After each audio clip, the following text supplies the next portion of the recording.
So the University of Florida, their college Republicans chapter, they got canceled this week after a photo went viral of two of their members doing a German or Elon salute. You know what I'm talking about. It's something that's happening throughout the Republican Party at an alarming rate.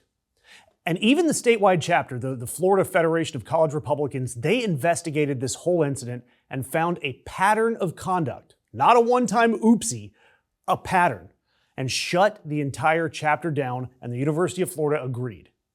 And of course, these same college Republicans, they filed a federal First Amendment lawsuit, arguing that their salute was a protected viewpoint and that they can't be kicked off campus for expressing a viewpoint. That salute's just a viewpoint in their opinion. Got it. And their attorney, Anthony Sabatini, yeah, he's somehow still around. He's a Lake County commissioner and guy who apparently just keeps "I'll sue anyone for anything" framed behind his desk, called these clients edgy. A German salute, edgy. And he said that these college Republicans, they felt targeted by the university, and they've been targeted for a while, and that this salute was just the final straw.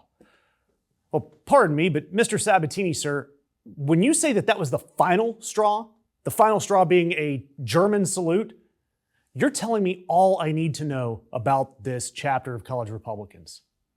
And I do have to say this because I'm annoying, my brain won't let me move on without saying it. And I'm going to be almost fair. Almost. These asshats have a legal argument that's worth taking seriously for at least a second, all right? Public universities are bound by the First Amendment. The Supreme Court, they've ruled repeatedly that you generally can't deactivate a student organization based on a viewpoint. There's a real case here whether or not UF acted on that viewpoint. And a judge, they're going to sort that out, and that's fine.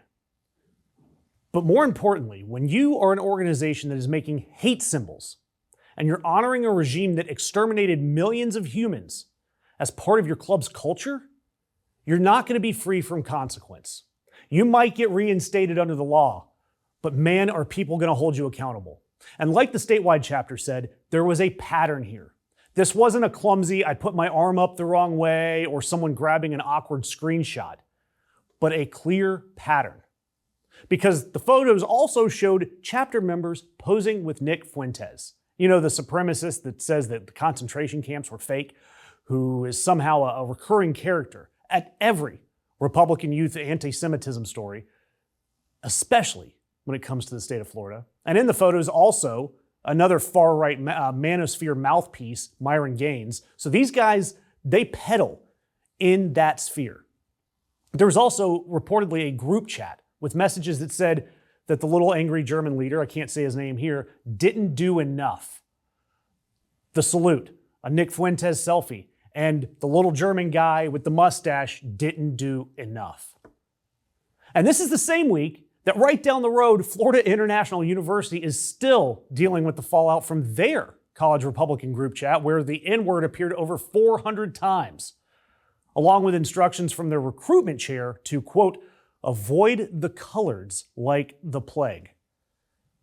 Of course, they're represented by the same attorney, Anthony Sabatini. He's representing them as well. He's having a very productive month.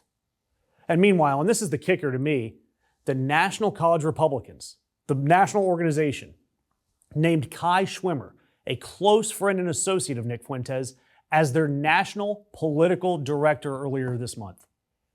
The national political director of the college Republicans, friends with Nick Fuentes.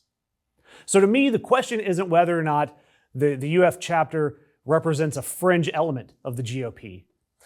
The question is whether that fringe has become the center and has become mainstream amongst youth GOP members. And now the question is whether or not anyone at the national level or anyone in society will hold them accountable. I mean, Jesus, Senator Voldemort, Rick Scott, he tweeted that anti-Semitism has no place in the Republican Party. Rick Scott. I mean, this is the man who's never met a performative culture war that he didn't love, just told these college Republicans that they went too far.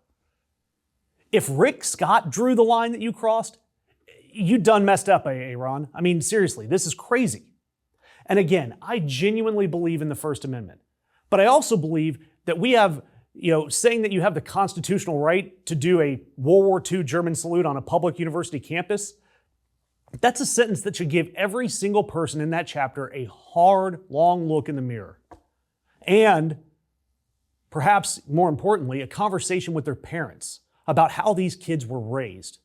Because this isn't edgy. This isn't a bit. This is a rot that is spreading throughout the right-wing youth, and it will destroy our country if we let it. They called it closed, filed away, forgotten. But some truths don't stay buried. Time doesn't erase guilt. A reckoning is always just around the corner. A death in Arcadia. Justice has a long memory.